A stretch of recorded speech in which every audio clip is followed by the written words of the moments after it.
5 steps to optimizing your crawl budget with Alina Ghost. The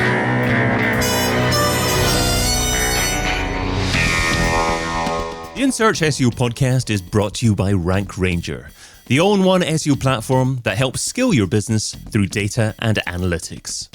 Hey, it's David, your new host for the In Search SEO podcast. How effective is your crawl budget optimization? That's what we're exploring today with Alina Ghost, SEO manager from Breadcrumbs. Alina, why is it so important to focus on crawl budget optimization? Hello, yes. Well, if you think about a resource that Google or other search engines have, they're not infinite. So the fact that you have to utilize their time that they spend on your websites, crawl budget is the ultimate thing that you can be doing, because you can make sure that they don't look at the pages that you don't want them to look at and rank to the pages that you do want them to pick up and showcase to your customers and users. So you need to funnel Google to all the right places. So today we're looking at the 5 steps to optimize your crawl budget. So starting off with Robots.txt as your number 1 step. So why is that important? So Robots.txt is one of the fundamental things that you do as a technical SEO and a web developer these days. So essentially you make sure that so in basic terms, it's adding rules to search engines via this one file on your site to tell them whether or not they can visit particular areas of your site. So, for example, if you have a customer area, so like a login page, you can add that into that file to say that you don't want the search engine to have a look at because it has that private information, and because of what I mentioned earlier, the fact that you don't want them visiting a page that you don't want them to rank anyway. Okay, so what are the advantages to doing it using robots.txt instead of just doing some other way on the page? Yeah, so I guess you can add code into the heading of the page via the code, so nothing that the user sees, but you add it into the robots.txt file because it's actually the first or one of the first pages that a search engine would have a look at. So instead of it looking at the particular page and knowing what the rules are, imagine like a game, what you can and can't do. Essentially, that's what you're telling a search engine to do, that they can't look at this particular site of the area. The other thing is that you can do with robots.txt, which is quite cool, is use a wildcard. So that's basically an asterisk before or after a particular type of like the URL. So for example, if you don't know or know that there are a lot of URLs, I'll give you an example in a second, that they shouldn't be visiting, then you can add a wildcard instead of adding every single individual URL to it. So for example, if you have a login page again, and after the login page, they can actually go to my orders and my wish lists. If you don't want to add that individually, you can add, depending on your URL structure, a URL that looks something like basically the domain.com /login/wildcard. So for example, I'm trying to say that adding like an asterisk will allow you to like grab a whole load of URLs that contains like the whole area without doing the individual URLs. It's a bit like redirects, but let's not get into that. Not particularly at the moment anyway, maybe another episode. So that was robot.txt step number 1. Step number 2 is internal linking via navigation. Yeah, so internal linking is so huge in terms of guiding the search engines to a particular area of your site. So when it comes to like main header navigation, you can actually tell it, the search engines, what categories are very important to you. If you're in fashion, then it's like dresses and jeans and things like that. Or if you're showcasing cars, then it'll be the particular types of cars that you're showcasing. However, there's other internal linking areas as well, because it's not just about the header navigation, but it's also the links that you have with other pages. So for example, if you go into a category, then you've got the links into the subcategories. And then also there's breadcrumbs, which is really important to make sure that each one is associated with a parent page or a child page. So it's ensuring that there is a hierarchy of pages, because the more links there are to a particular page, it's known that the rankings are much more likely to go to those higher pages that have more links. And that's been tested and trialed, but also it's quite difficult to understand when it comes to like the lower pages. So for example, if you've got products which are within a subcategory, you just need to make sure that like a hierarchical spider's graph that is going downwards, that there are actually links to it. Internal linking is also great for associating pages together. But in terms of crawl budget, if the page isn't linked to, then if the search engine can't get to it, it's unable to see the page or the content on it, or therefore it won't rank. Okay. So you mentioned breadcrumb there as well. That's obviously jumping on to step 3. We'll, I guess, talk a little bit more about that in a second there. But just to major on your big menu section in your header section of your page, or your top section of your page. What is a little bit more about best practice for that? Is there a maximum number of links that you would actually advise to be incorporated as part of that standard top section navigation? And also, is there anything that search engines are less likely to see? I'm thinking of best practice in terms of hovering over or having to click on things before you find certain links. Oh, interesting question. But going back to the first one, there is no optimal amount of links that you should be having in your navigation. So the reason for that, because not everybody is the same. You could have a small site, you can have a large site, and even then it's about trial and error, like A/B testing, basically making sure that you do have the right amount for you and your business. Obviously, you don't want to have like hundreds and hundreds of links in the header navigation. You have to be more strategic about the links that you do have.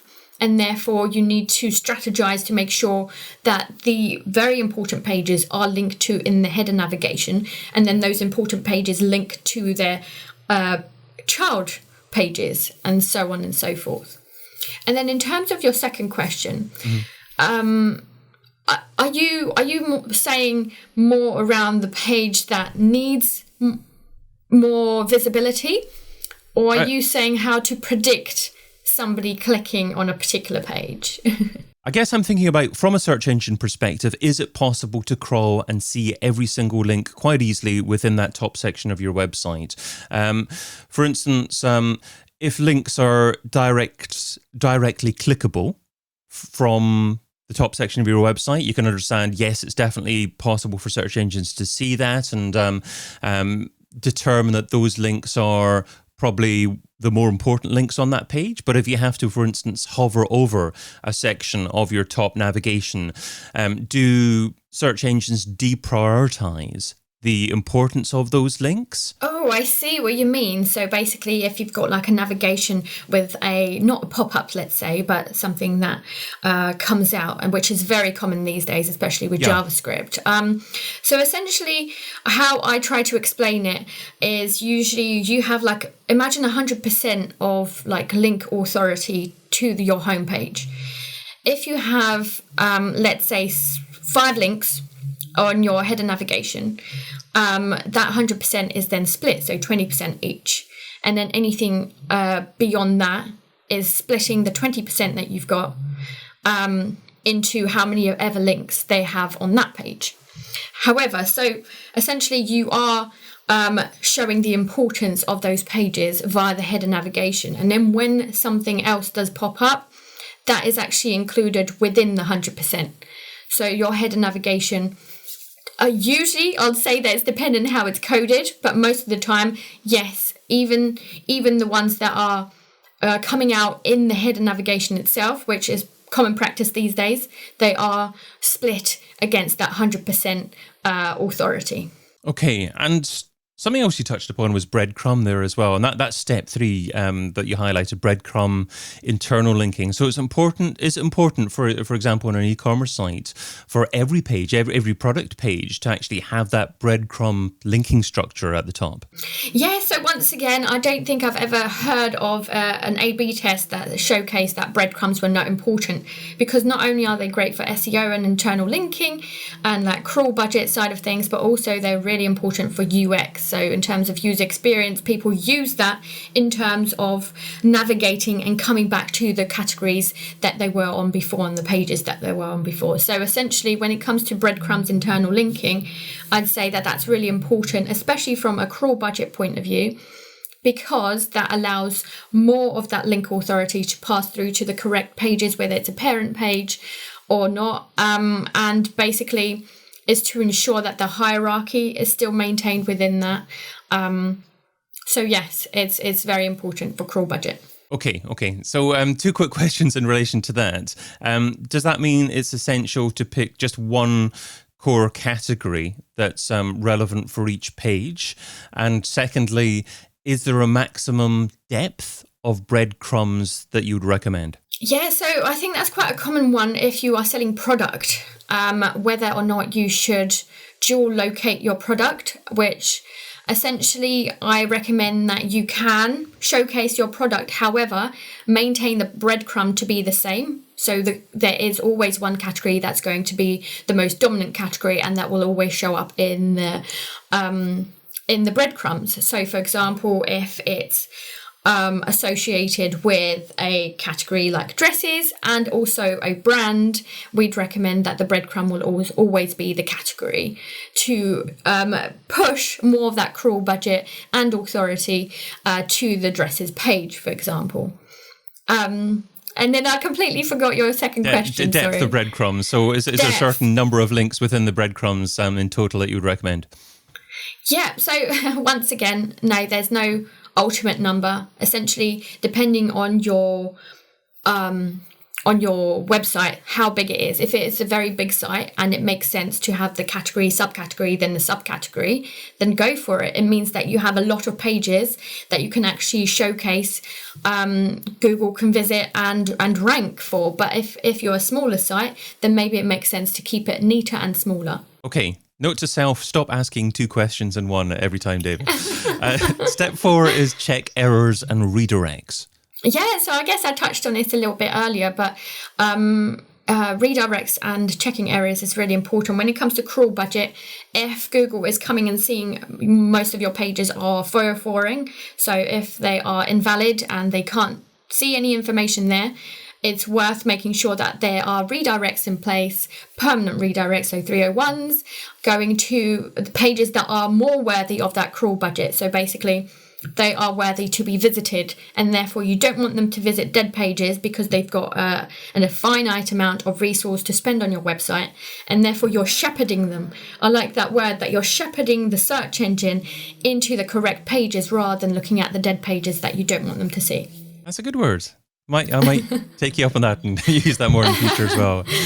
And step 5 is log file data. So why is that so important? So I've added this one last, and I think it's probably the most important. It's in my opinion, one of the hardest things to get information for. So there's a lot of data there.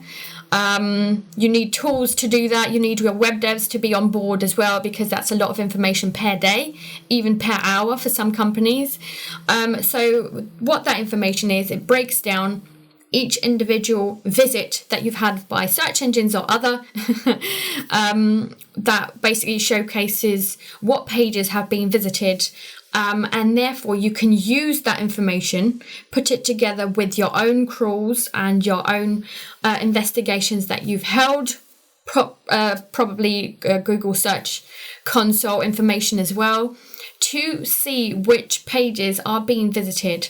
And then you can be more strategic. You can decide whether to add any pages into the Robots.txt file, whether to add more links to in terms of internal navigation because they're not being visited at all. And if you're seeing any errors, so from 500 errors, 404 errors, to just basically sort those out. And 404s are usually a little bit easier because you can redirect those. 500s, you should probably sort it out with your dev guys. But yeah, essentially it's like so much information. It's like a gold mine of information, log files, data.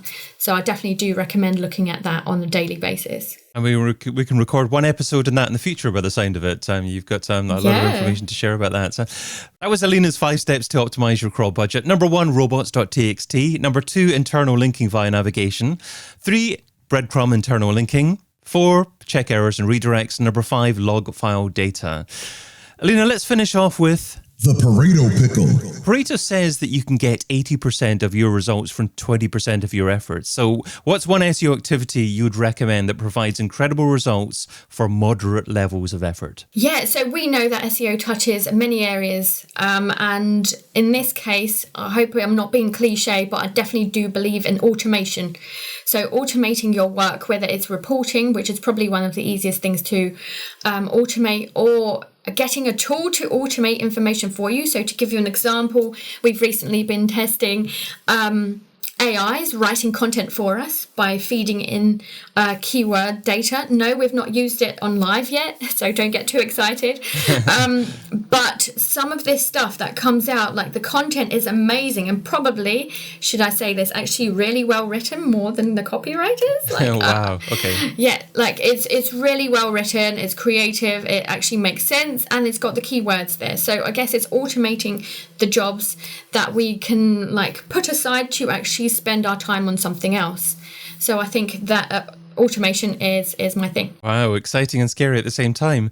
I've tested Jarvis as a tool for doing that. Is that a tool you've used, or are you using something else?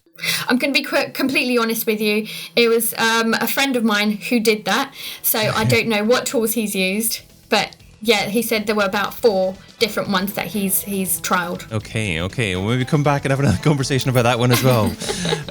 I've been your host, David Bain. You can find Alina Ghost over at aghost.co.uk. Alina, thanks so much for being part of the In Search SEO podcast. Thank you very much. Thanks for listening. Check out all the previous episodes and sign up for a free trial of the Rank Ranger platform over at rankranger.com.